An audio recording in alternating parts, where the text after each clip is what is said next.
I'm Victor Glenn from MyPoint TV in Austin, Texas. Homelessness in Austin has been a topic of discussion for many years, and the recently passed Proposition B has brought it more to the forefront, with many homeless residents now needing to move further out from the downtown core to avoid penalties.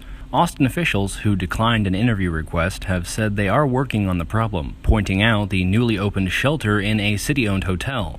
This begins to address a key problem: public housing. There's a lot of common issues. The biggest issue, again, comes down to just a lack of public housing.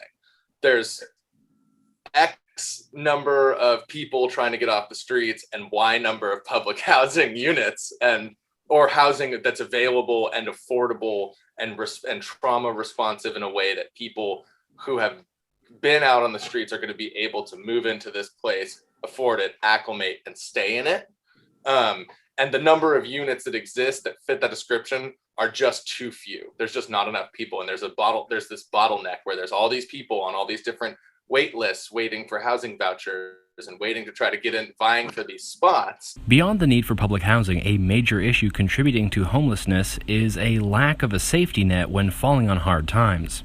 Michael Nieves, who is currently accepting help from the Other Ones organization, had a falling out with family and later lost his job in Florida, leaving him with no other options. Get me back on my feet so I could be able to be stabilized and be able to get birth certificate, ID, Social Security card, which I did not have because I lost mine.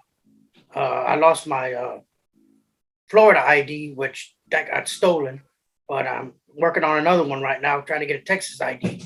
So I'm living over here. So yeah, it can be hectic sometimes when you're not paying attention and not looking at your stuff that you have and find out when you had it and all of a sudden it's gone.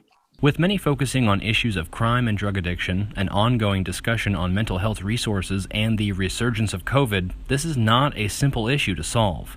I'm Victor Glenn for MyPoint TV, and that's how I see it. But what is your view on the challenges being faced by Austin's homeless community and the city's efforts so far?